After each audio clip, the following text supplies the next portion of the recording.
So Marvel vs. Capcom Infinite was announced and everyone is making character request videos. I was about to do one myself, but realized something more interesting. Top 5 features to include in the game. Fighting games are defined by the central mechanics and character selection, but there are a lot of other important pieces that make the game more enjoyable in different ways. While the core combat is what defines a fighting game, secondary features, modes, and unlockables can make the process of practicing and playing the game feel more fulfilling in ways besides just the usual competitive way. This can help foster the casual audience to eventually become more hardcore and give players something to do when the internet is out or they have buddies over. After the poor reception of the rather bare-bones release of Street Fighter V, Capcom need to keep in mind that some players need more than just a strong fighting engine. Number 5. Mini-stories played out as fights with special objectives. So, the idea here is to encourage players to use different tactics and characters.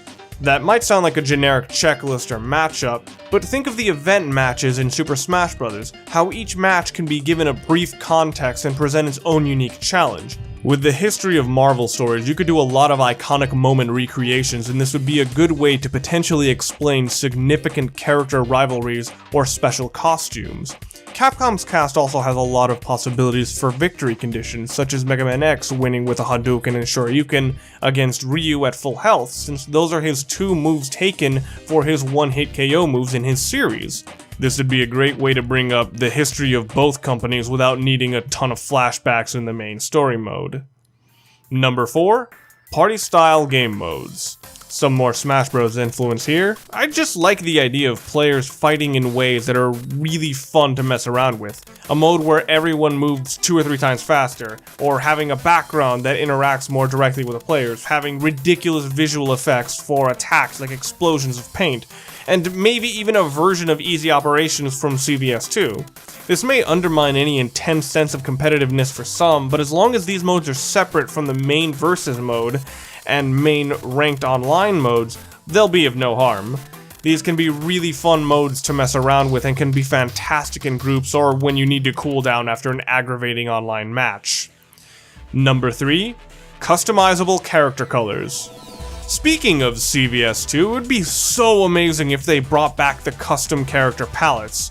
Letting players be creative with their own designs can make the game feel more personal, as it's their own versions of these characters that they're controlling. Each player could make their own mark to their characters in some way, and it's just another thing you can mess around with between practicing the game or playing online. Some restrictions would be inevitable given potential for abuse, and there's the temptation for Capcom themselves to be abusive with microtransactions, but this still sounds like a really cool idea. Number 2. Online community restrictions / challenges. Playing online is a comfortable standard at this point. You get to play with people far away and can stay at a safe distance from some scary individuals. But all online scenes eventually become a bit homogenous as the top tiers rise. So taking a cue from Pokemon, where they'll sometimes have special online challenges, it would be really awesome if there was some special online mode where there are restrictions and handicaps put on character used too frequently. Not the usual health drops either. What if you had to make a character work with no dash, or missing a certain move? Obviously, this shouldn't feed directly into the usual ranking system, but this would be a fantastic place to get away from overabundant characters, or see if the handicapped characters can still work with new strategies. And number 1, alternate character movesets. A reason I chose not to do a top characters list is because implementing this feature makes more sense to me.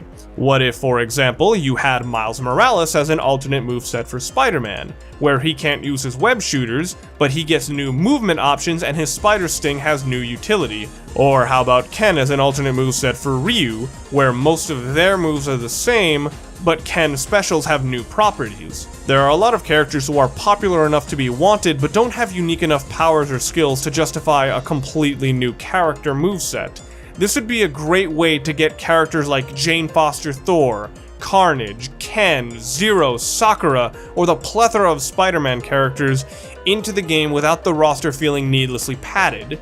I understand that this is extremely unlikely due to the increased cost of having more models and voice actors, but this does seem like it would be the best method to get as many fan-favorite characters in the game as possible, while also opening up new options for players to use.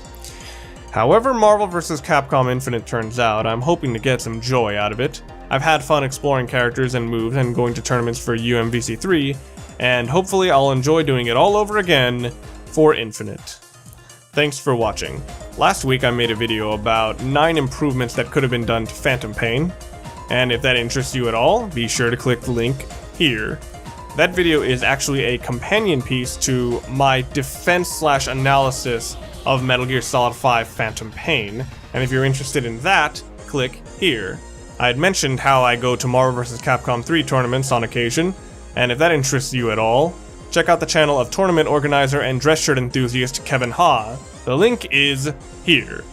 Thanks for watching, and I hope you'll like, sub, and all that other good stuff. Apparently the new algorithm for getting views is liking, so yes, thumbs the hell out of this video. That sounds kinda nasty actually. Well, thumbs up, or down, whatever.